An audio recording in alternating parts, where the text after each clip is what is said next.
नमस्कार, मैं बबली गोस्वामी अपने YouTube channel NCERT for all exams में आप सभी का स्वागत करती हूँ। अभी जो मेरी NCERT सीरीज चल रही है SST की, उसमें चैप्टर 5 क्लास 6 का चैप्टर 5 आज पढ़ाएंगे, और जिसका नाम है राजा और प्राचीन गणराज्य। ओके, राजा कैसे बनते थे? सवाल है राजा कैसे बनते थे। तो 3000 साल पहले क्या होता था कि एक अश्वमेध यज्ञ होता था, उसको पुरोहित लोग कराते थे। वो यज्ञ करके किया जाता था। तो एक जो घोड़ा होता था, अश्वमेध जो है, अश्व मतलब घोड़े, तो घोड़े को छोड़ दिया जाता था। वो घोड़ा खुला छोड़ दिया जाता था। जो उस घोड़े को विचरण के लिए छोड़ दिया जाता था, जो उस घोड़े को रोकता था, जो भी राजा जो रोकता था, उसका मतलब हुआ कि वो उस राजा से युद्ध करेगा, युद्ध करता था। अगर जो नहीं रोका, उस घोड़े को जाने दिया, तो इसका मतलब ये होता था कि जो जिस राजा ने यज्ञ किया है वो जो है शक्तिशाली, बहुत शक्तिशाली है, और कोई युद्ध नहीं करना चाहता, और जहाँ तक वो गया है उस सारे क्षेत्र में उस राजा का कब्जा होगा। तो और फिर जब यज्ञ होता था तो उसमें जो राजा उसको छोड़ देता था, नहीं रोकता था घोड़े को, वो उस यज्ञ में शामिल होता था। यज्ञ में ये राजा लोग शामिल होते थे, और ये जो वैश्य होते थे, वैश्य लोग शामिल होते थे। वैश्य समुदाय, व्यापारी, किसान, ये लोग शामिल होते थे। और इस जो वहाँ पे यज्ञ के समय जो भी कार्यक्रम होता था, उसमें दास, स्त्री, और जिनको उस समय शूद्र कहा जाता था, शूद्र क्या, सामान्य जन की बात हो रही है, उस समय जन ही प्रयोग होता था, तो ये लोग उसमें शामिल नहीं हो सकते थे। राजा लोग जो है वो लेकर आते थे, बहुत सारे उपहार देते थे, मतलब जो यज्ञ कर रहा होता है राजा, और उस राजा को सिंहासन पर बैठाला जाता था। वो सिंहासन ये जो बाघ है उसकी खाल बिछा के फिर उस पर बैठाते थे पुरोहित लोग, और मंत्र उच्चारण करते थे।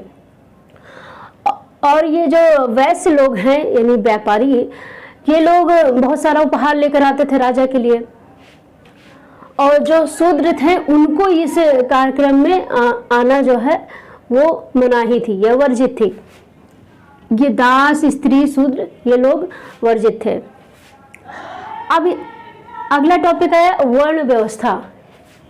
यह हमेशा याद रखेंगे। 3000 साल पहले राजा, अगर ये क्वेश्चन हुआ राजा कैसे बनते थे, 3000 साल पहले अश्वमेध यज्ञ करके राजा बनते थे। वर्ण व्यवस्था, उसमें 4 सामाजिक वर्ग थे। आज तो कुछ अंग्रेजों ने और राजनेताओं ने आज के तो कई हो गए, जातियां हो गई हैं।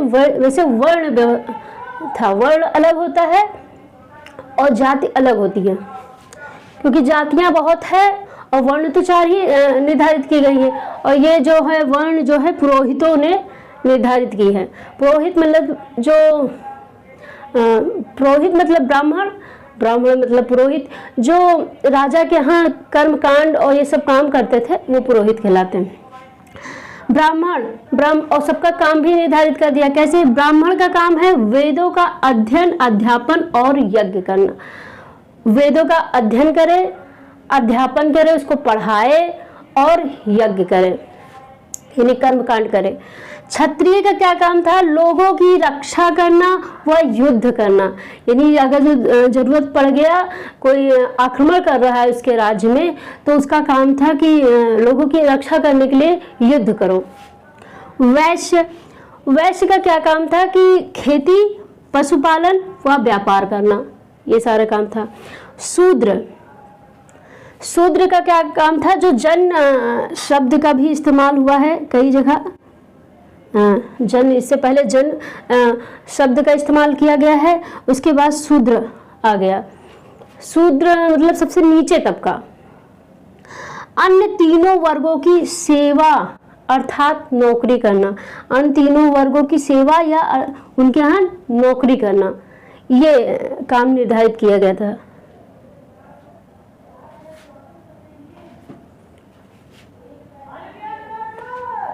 तो आई होप ये दो समझ में आ गया होगा। और अगला टॉपिक शुरू करते हैं। उससे पहले आप इसको लिख लीजिए या स्क्रीनशॉट ले लीजिए।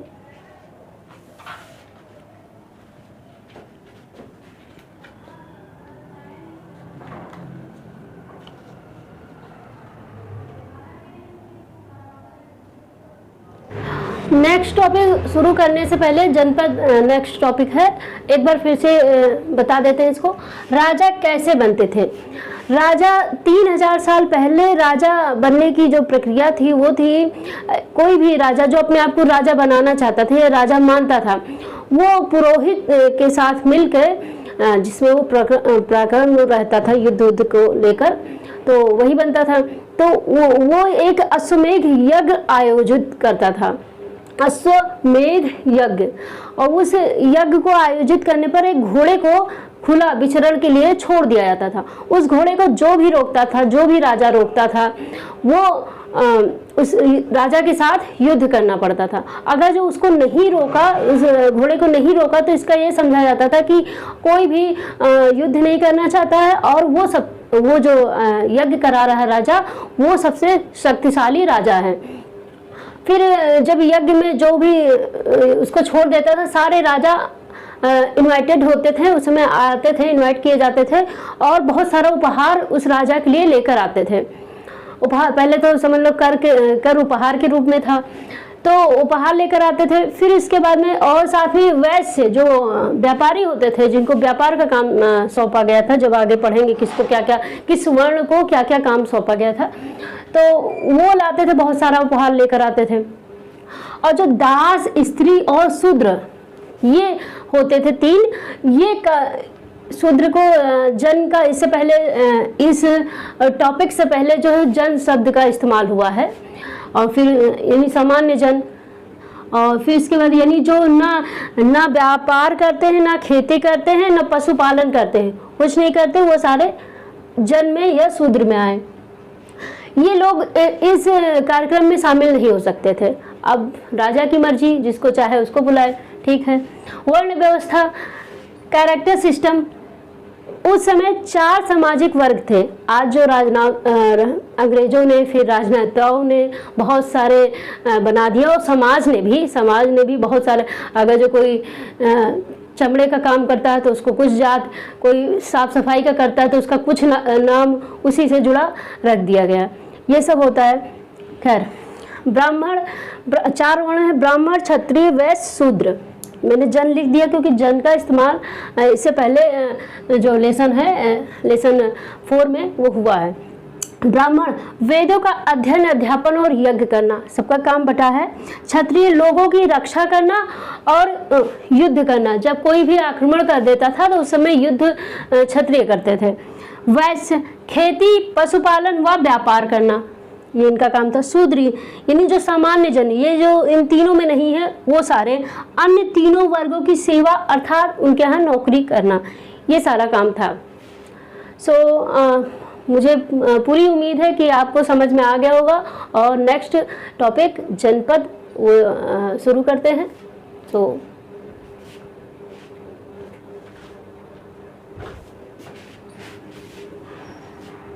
अगला टॉपिक है जनपद। जनपद के बारे में पढ़ते हैं। जनपद क्या होता है? जब राजा लोग राज्य स्थापित कर लिए तो जहाँ लोग, जनपद का पहले अर्थ समझते हैं। जनपद होता है जहाँ जन लोग होते हैं, जनों की संख्या नहीं, लोगों की संख्या जहाँ होती है ज़्यादा, तो यहाँ पे जनपद नाम से राजा जो है स्थापित हो गया कि इस जनपद के ये राजा, इस जनपद के ये। तो जनपदों के बारे में जो आर्कियोलॉजिस्ट होते हैं उनको पता चला, दिल्ली में पुराना किला, खुदाई में उनको ये पता चला। मेरठ के पास हस्तिनापुर, मेरठ है उत्तर प्रदेश में, उत्तर प्रदेश के मेरठ के पास हस्तिनापुर पाया गया। एटा के पास अंतरंजी खेड़ा, शायद नाम नहीं सुना हो, के पास अंतरंगी खेड़ा पाया गया। और ये लोग जो जनपद वासी थे वो करते क्या थे, वे चावल, गेहूं, धान, जौ, गन्ना, तिल, सरसों, देखो सबसे पहली बार सरसों का नाम यहाँ पे आया है, इसकी खेती करते थे। ओके, और ये जो किला है ये सब किस उसमें, ये जो सारे किले हैं वो राजा लोग किलेबंदी करते थे। किस लिए किलेबंदी करते थे, कि कोई और आक्रमण न कर सके, और दूसरी वजह होती थी कि अपनी भव्यता दिखाने के लिए, शक्ति प्रदर्शन के लिए करते थे। और ये किलेबंदी करते थे किस चीज़ से, ये भी क्वेश्चन बनता है। तो ये किलेबंदी करते थे, किलेबंदी ईंट, लकड़ी व पत्थर, इन 3 चीजों का इस्तेमाल करके किलेबंदी करते थे। किलेबंदी मतलब चारों तरफ बाउंड्री घेरना। ओके, अब है महाजनपद। महाजनपद के बारे में पढ़ते हैं। महाजनपद जो है वो बनना शुरू हुआ 2500 साल पहले। करीब 2500 साल पहले कुछ जनपद अधिक महत्वपूर्ण हो गए, यानी जहां से ज्यादा कर आ रहा है, ज्यादा चीजें आ रही हैं, वो ज्यादा महत्वपूर्ण राजा के लिए हो ही जाता है, अधिक महत्वपूर्ण हो गए, जिन्हें महाजनपद कहा जाने लगा। महाजनपद में एक मगध भी था और आगे कई नाम पढ़ेंगे। ओके, एक राजधानी होती और हर महाजनपद में एक राजधानी जरूर होती थी, एक राजधानी होती और उनके किलेबंदी जरूर करते थे। किलेबंदी में लिखते किस किस चीज से, ईंट, पत्थर,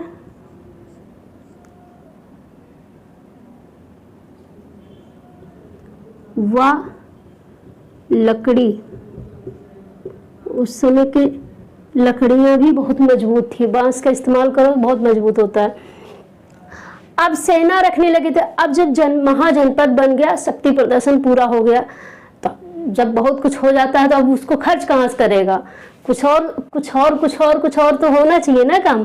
अब सेना रखने लगी, नियमित रेगुलर सेना, साल 2 साल। पहले सेना ऐसे नहीं रखते थे, जब जहाँ युद्ध की जरूरत होती थी तब वहाँ सेना का निर्माण होता था, उससे पहले। लेकिन अब नियमित सेना वेतन पर पूरे साल रखने लगे, और वेतन के रूप में कौन सा पैसा दिया जाता, आहत सिक्कों, हार्ड कॉइन से भुगतान किया जाता था, यानी इनको नियमित सैलरी के रूप में सेना भी रखने लगे। यहीं से सैलरी के रूप में सेना रखने का जो है क्या कहते हैं तरीका शुरू हुआ था, नियमित वेतन पर पूरे साल। ओके, अब एक बार फिर से बता देते हैं। जनपद जो है जहाँ जन लोग रहते हैं, लोगों के रहने की जहाँ ज़्यादा से ज़्यादा लोग रहते हैं वो जनपद कहलाता है। और वहाँ के जो राजा होते हैं वो क्या कहते थे कि किला बनवाए थे कई। दिल्ली में पुराना किला, मेरठ के पास हस्तिनापुर का किला मिला, एटा के पास, ये सब खुदाई में मिला, अंतरंगी खेड़ा मिला। ये किले के बनवाने के पीछे ये भी एक वजह थी कि ये लोग चाहते थे कि जो वहाँ के जन हैं वो बंधे रहें, जब मन हो तो किले बाहर निकलना आना ये सब काम ना हो सके, और ताकि उनका टैक्स और उपहार जो है वो दे सके, बंधन रहे, एक भाग ना सके कि ज़्यादा पड़ रहा है तो छोड़ के कहीं और भाग जाए। और ये लोग खेती क्या करते थे वहाँ के लोग, चावल, गेहूं, धान, जौ, गन्ना, तिल, सरसों। सरसों पहली बार, अब तक का पहली बार यहाँ नाम आया है। किलेबंदी ईंट, लकड़ी व पत्थर की चीज़ों से होता था। महाजनपद करीब 2500 साल पहले जो है जो जनपद होते थे वो बहुत महत्वपूर्ण हो जाते थे। महत्वपूर्ण किस लिए हो जाते, इंपॉर्टेंट क्यों हो जाते थे उनका, क्योंकि इंपॉर्टेंस इसलिए बढ़ जाता था, टैक्स ज़्यादा मिलता था, लोग ज़्यादा मेहनती रहे, उन्हें ज़्यादा उत्पादन करते थे उपहार के रूप में, और टैक्स खूब मिल रहा है तो फिर भैया राजा भी खुश है। तो वो जिन्हें महाजनपद कहा जाना, महाजनपद नाम रख दिया, ग्रेट किंगडम। और फिर क्या हुआ, हर महाजनपद में एक राजधानी जरूर होती थी और उनकी जो किलेबंदी कर दी जाती थी, ताकि लोग जो है टैक्स, राजा के टैक्स से या उनके किसी भी नियम या अत्याचार कह लीजिए भाग न सके। अब सेना रखने लगे थे, अब यहाँ से नियमित सेना पूरे साल वेतन पर रखने लगे थे, और सैलरी जो दी जाती थी आहत सिक्कों के रूप में दी जाती थी, भुगतान की जाती थी। ओके, आई होप आपको समझ में आ गया होगा। और आज ये जो लेसन है राज्य, राजा और प्राचीन गणराज, ये कंप्लीट इसी वीडियो में ख़त्म कर देंगे। सो आप इसको नोट कर लीजिए, फिर नेक्स्ट जो है पढ़ाते हैं। ओके, नेक्स्ट टॉपिक जो है कौशाम्बी। कौशाम्बी किले की दीवार, ये कहाँ है? ये उत्तर प्रदेश के इलाहाबाद के पास में पाया गया है। एक जो है किले के रूप में पाया गया, किले की एक दीवार पाई गई है जो पुरातत्वविदों को, और 2500 साल पहले निर्माण माना जा रहा है इसका एक भाग का। 2500 साल पहले इसका निर्माण हुआ था, ये माना जा रहा है एक भाग का। और इसके बारे में बस इतना ही है। और कर, अच्छा, अब पहले राजा लोगों के उपहारों पर जिंदा थे, मतलब उपहारों से ही उनका काम चलता था। लेकिन फिर उनको लगा कि जब सेना रखने लगे, नियमित वेतन देना पड़ता था, तो उनको लगता था कि अभी उपहारों से तो चलेगा नहीं। जिसका जो चीज़ का उत्पादन कर रहा है, या जैसे किसान है तो गेहूं चावल ये सब चीज़ें, और कारीगर है तो जो चीज़ बनाता है वो देगा।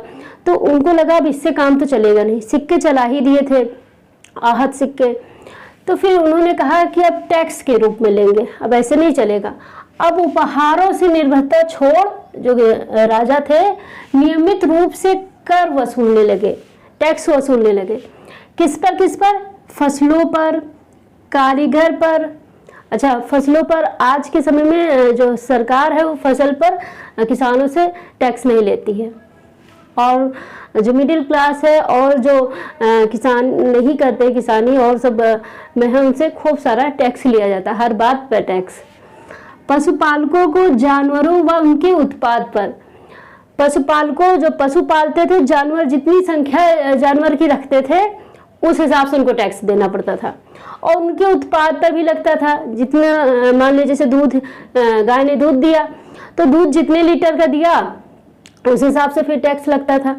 यानी यहाँ पे भी टैक्स की मार झेल रहे हैं जनता, क्योंकि डबल ट्रिपल टैक्स अच्छी बात नहीं होती है। व्यापारियों को सामान पर टैक्स, व्यापारी वही देखो यहाँ टैक्स दिया गया वही आज भी चल रहा है। लोकतंत्र और राजतंत्र में कोई ज़्यादा फर्क तो है नहीं, बस यही एक फ़ायदा है कि हम जिसको चाहते हैं उसको बना लेते हैं, उसमें ऐसा नहीं होता था। लेकिन जनता टैक्स और इन सब चीज़ों से जितना परेशान थी वो आज भी लोकतंत्र में भी रहती है। व्यापारियों को सामान पर, अब यहाँ सब टैक्स दिया गया, मान लिए दूध हुआ, पनीर हुआ, जो भी चीज़ें, उस समय पनीर तो नहीं शायद बनता रहा होगा, तो जो भी चीज़ें हैं वो व्यापारियों को दिया गया। फिर व्यापारियों ने उस चीज़ को जब दूसरी जगह बेचना शुरू किया तो फिर वहाँ टैक्स दो, इनसे भी टैक्स फिर डबल हो गया। अखेटक यानी शिकारी, जो जंगलों में शिकार कर, संग्राहकों जो चीज़ों को एकत्रित करते थे, को जंगल से प्राप्त वस्तुएं देनी पड़ती थी। अच्छा, इनको टैक्स पैसे के रूप में ना देकर इनको जंगल से, जैसे उस समय हाथियों का ज़्यादा वो था, ज़्यादा प्रयोग होता था सेना में, तो उनसे हाथी मांगे जाते थे। आप हाथी ला के दीजिए, उसको ट्रेन करिए, फिर सेना में उसको भर्ती करिए। और भी जो भी लकड़ियाँ होती थी अच्छी अच्छी, वो सब देनी पड़ती थी। ओके, कृषि में परिवर्तन। अब यहाँ से कृषि में परिवर्तन हुआ। अब जब हिस्ट्री में पढ़ेंगे तो यहीं से परिवर्तन हुआ, धीरे धीरे धीरे धीरे कितना अच्छे उसमें सिचुएशन। वैसे आज़ादी के बाद हम लोग आए हैं ज़्यादा अच्छे सिचुएशन में, लेकिन आप SST में क्या नाम है, हिस्ट्री में ये बात पढ़ेंगे कैसे कैसे सब चीज़ें सही होती गई। कृषि में परिवर्तन हुए, दो बड़े परिवर्तन हुए। कौन से? हल जो होते हैं जिनसे खेत की जुताई होती है, जो गांव से जुड़े होंगे या गांव कभी गए होंगे वो देखे होंगे, किसान लोग हल से जोतते हैं खेत को। हल का प्रयोग होता है, चाहे ट्रैक्टर में लगाइए चाहे जो टेक्नोलॉजी लगी, हल जो देसी हल है वही प्रयोग होता है। हल के फाल जो है अब लोहे के बनने लगे, पहले वही लकड़ी के बनते थे, हड्डी के बनते थे पहले, अब जो है लोहे के बनने लगे, जिससे जो है खेती अच्छे से, जब अच्छे से खेती का क्या होता है कि जब अच्छे से जुतेगा तभी वो अच्छे से मतलब उसमें उत्पादन होगा। और धान का रोपण शुरू हो गया। रोपण क्या होता है? रोपण होता है कि पहले बीज छिटका जाता था, बीज डाल दिया गया, तो बीज डाला गया तो कुछ हुआ। धान के साथ ये होता है कि कुछ जो है निकला, उसमें कुछ सही से बीज निकला, किसी में नहीं निकला। लेकिन जब रोपण वाला इन्होंने खोज लिया कि रोपण करने से नहीं पहले बीज छिड़क दिया, फिर उसमें जो पेड़ निकलते थे उसको उखाड़ लिया, फिर उसका वो बना के गट्ठा टाइप का बना के फिर इसको बाद में खेत में उसको रोपण किया। रोपण शब्द ही यूज करते हैं, यानी लगाया गया, बैठाला गया, एक एक करके खड़ा खड़ा ऐसे बैठालते हैं। तो उससे जो है धान की जो खेती है वो अच्छी होने लगी। और नोट में लिख लेते हैं क्या हुआ इससे। रोपण से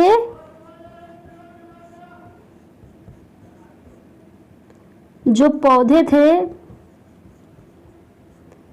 ज्यादा, यही शब्द लिखा है, ज्यादा जीवित रहने लगे, जिससे पैदावारी बढ़ गई, पैदावारी जिससे बढ़ गई, क्योंकि रोपण होने से जो है धान की खेती बहुत अच्छी होती है। तो ये बातें हैं। आई होप आप लोगों को ये समझ में आया होगा और इसको आप नोट कर लीजिए। ये NCERT कि जिस कीवर्ड में लिखा है सेम वैसे लिखा है, मैंने कुछ भी इसमें प्लस माइनस नहीं किया है। सो आप इसको नोट कर लीजिए या स्क्रीनशॉट ले लीजिए।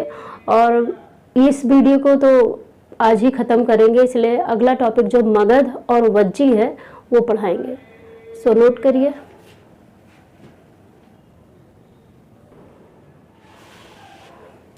ओके, अगला टॉपिक है मगध व वज्जी। अभी इससे पहले बताया है कि जो है कुछ महाजनपद बहुत महत्वपूर्ण हो गए थे, बहुत ही इम्पोर्टेंस उनकी बढ़ गई थी, जिसमें मगध और वज्जी था। ये दो बहुत महत्वपूर्ण थे। 200 साल के भीतर ही मगध सबसे महत्वपूर्ण हो गया था।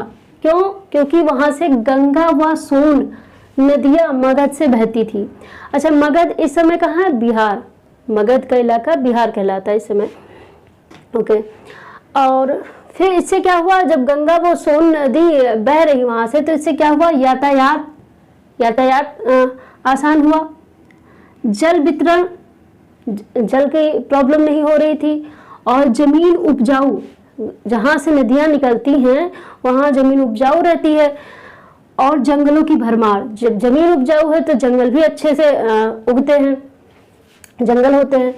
जंगलों से क्या होता है, जंगलों से अभी इससे पहले बताया कि जो अखेटक और संग्राहक होते थे उनसे राजा लोग पैसे के रूप में टैक्स ना लेकर वहाँ उनसे सामान लेते थे, उनसे वस्तुएं लेते थे, जिसमें हाथियों को लेते थे और उनको ट्रेनिंग देकर अपनी सेना में भर्ती कराते थे। और सबसे महत्वपूर्ण था लौह अयस्क की खादानें मिली। यहाँ पे लौह अयस्क की खादानें भी मिल गई, यानी लोहा, जिससे लोहा बनता है, जिसे लोहा मिलता है, वो सब यहाँ पे मिली, जिससे और ज़्यादा यहाँ पे जो राजा था शक्तिशाली हो गया। और इसी के दो सबसे बड़े शक्तिशाली राजा यहीं से उभर के आए। जब ज़्यादा टैक्स मिल रहा है, ज़्यादा चीज़ें हैं उसके यहाँ, तो वो शक्तिशाली होगा ही। बिंबिसार और अजातशत्रु, इनके अजातशत्रु नाम भी है और अजातशत्रु। ये जो प्रकृत भाषा है इसमें अजातशत्रु है और अजातशत्रु हिंदी में लिखते हैं। ये दोनों जो राजा थे वो उनकी महत्वाकांक्षा और बढ़ गई, जिससे ये चाहते थे कि और राज्यों को और जो जनपद हैं उनको हम जीत लें। ठीक, फिर इसके बाद आता है मगध की हो गई। वज्जी की बारी आती है। वज्जी इस समय कहाँ है? वो भी बिहार में है। अच्छा, बिहार का जो इतिहास है वो काफ़ी ज़्यादा, मतलब क्या कहते हैं, बहुत गौरवान्वित वाला है। लेकिन जो है आज का बिहार थोड़ा सा वहाँ पे अच्छा नहीं चल रहा है। खैर, अगला टॉपिक वज्जी, इसको आप नोट कर लीजिए, फिर वज्जी के बारे में बताएं। अगला टॉपिक है वज्जी। वज्जी जो है वो मगध के नज़दीक ही है। इसकी राजधानी जो है वैशाली, जो कहाँ है, बिहार में। इसकी राजधानी वैशाली थी। ये ज़्यादा खुशहाल राज्य था। उसकी वजह ये था कि यहाँ पे गढ़ या संघ जो है ये शासक होते थे। कई गढ़ कई शासक होते थे इसमें, और ये लोग आपस में वाद विवाद बातचीत करके हर चीज़ को हल करते थे। अच्छा, यहीं से जो है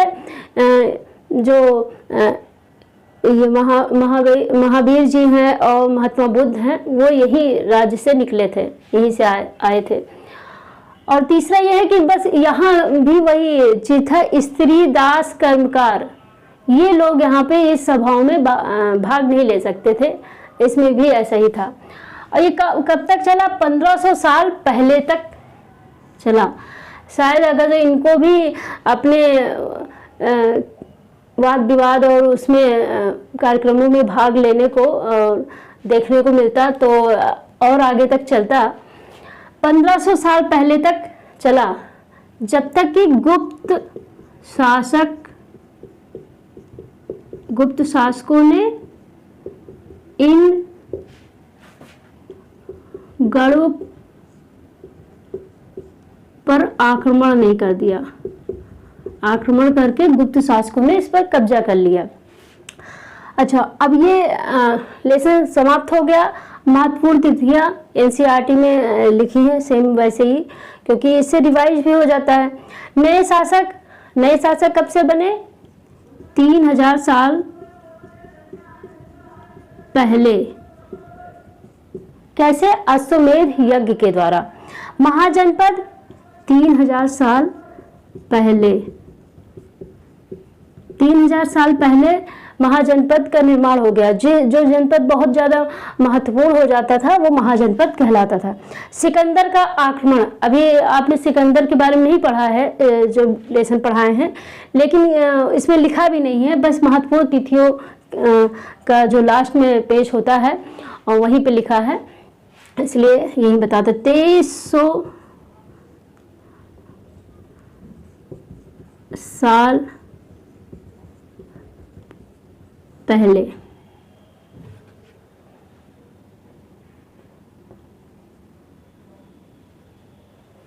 अच्छा, इसमें एक वाक्य है, ये बताया जाता है कि जो अजात शत्रु है वो भी आक्रमण करना चाहता था, जीतना चाहता था इसको। तो वो महात्मा बुद्ध के पास गया पूछने, तो महात्मा बुद्ध ने कहा कि क्या वहाँ वाद विवाद होता है, बातचीत होती है, विचार विमर्श होता है लोगों के बीच? तो कहा हाँ। तो कहे फिर उसमें आक्रमण नहीं कर सकते, उसको नहीं जीत सकते, उसको भूल जाओ। ये एक मतलब कहानी प्रसिद्ध है, काफ़ी फेमस है। गढ़ या संघ का अंत कब हुए? 1500 साल पहले। अब से 1500 साल पहले, या ऐसे 1500 साल पहले, यानी अब से ही 1500 साल पहले इसका अंत हो गया था। ये लेसन राज्य, राजा और प्राचीन गणराज्य जो है बहुत इम्पॉर्टेंट है। इसमें जो राज्यों से जुड़ा पूछा जाता है वो, और राजा कैसे बनते थे, वर्ण व्यवस्था के बारे में ये सब बताया गया। तो ये बहुत इम्पॉर्टेंट है। इस वीडियो को हमें लगता है समझ में आ गया होगा, लेकिन अगर जो नहीं समझ में आया ठीक से तो दोबारा सुन लीजिएगा, देख लीजिएगा। और ये कंप्लीट हो गया लेसन। नेक्स्ट वीडियो में नेक्स्ट लेसन चैप्टर नंबर 6 लेकर आएंगे। और एक रिक्वेस्ट है कि वीडियो पसंद आए तो वीडियो लाइक करिएगा, चैनल सब्सक्राइब करिएगा और हाँ, शेयर ज़रूर करिएगा। और चूँकि जो ये चैनल है एनसीईआरटी फॉर ऑल एग्ज़ाम्स, उसमें एनसीईआरटी बेस्ड ही पढ़ाया जाएगा, क्योंकि वही सभी पेपर्स में सारे कॉम्पिटिटिव एग्जाम्स में पूछे जाते हैं। और कीवर्ड सहित जो एनसीईआरटी की कीवर्ड है वही, इसको ना लिख के ऐसे बोला भी जा सकता था, ऐसे बोल के बता दे, लेकिन सेम वही कीवर्ड लिख देते हैं ताकि कीवर्ड के रूप में जब पूछा जाए तो उसमें फंसे ना आप लोग और अच्छे से क्वेश्चन का आंसर दे लें। सो बस, ओके, बाय, जय हिंद।